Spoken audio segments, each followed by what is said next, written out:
Asia মহাদেশের মধ্যে দ্বিতীয় বৃহত্তম বিমান ঘাঁটি হচ্ছে বাংলাদেশের লালমনিরহাট জেলায়। আমি এই মুহূর্তে যে জায়গাটায় অবস্থান করছি, লালমনিরহাট জেলা 1200 একর জমির মধ্যে এই বিমান ঘাঁটিটি নির্মাণ করেছে। কে নির্মাণ করেছে, কিভাবে হলো এই বিমান ঘাঁটি, সেটি আজকের এই ভিডিওতে আপনাদেরকে জানিয়ে দেব। লালমনিরহাট বিমানবন্দর বাংলাদেশের রংপুর বিভাগের লালমনিরহাটে অবস্থিত একটি বিমানবন্দর। বর্তমানে বিমানবন্দরটি বন্ধ আছে। বিমানবন্দরটির জায়গায় স্থায়ী ক্যাম্পাস করার জন্য এর অংশবিশেষ অ্যাভিয়েশন অ্যান্ড অ্যারোস্পেস বিশ্ববিদ্যালয় বাংলাদেশ দেয়া হয়েছে। 1913 সালে ব্রিটিশ সরকার বিমান ঘাঁটি তৈরি করে। বিশ্বযুদ্ধের সময় মিত্রবাহিনী এ বিমানবন্দরটি ব্যবহার করে।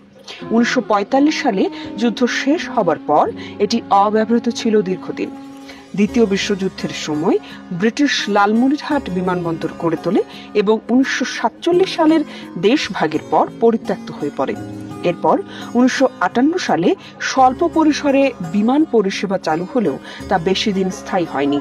দেশ স্বাধীন হবার পর 1983 সাল থেকে বিমান বাহিনী কর্তৃপক্ষ এখানে কৃষি প্রকল্প গড়ে তোলে।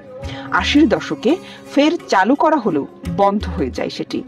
2019 সালের 13 মার্চ পুনরায় চালুর উদ্যোগ নেওয়া হয়েছিল লালমনিরহাট বিমানবন্দর। সেই উদ্যোগ নেওয়া হলেও এখন অবধি চালু করা যায়নি।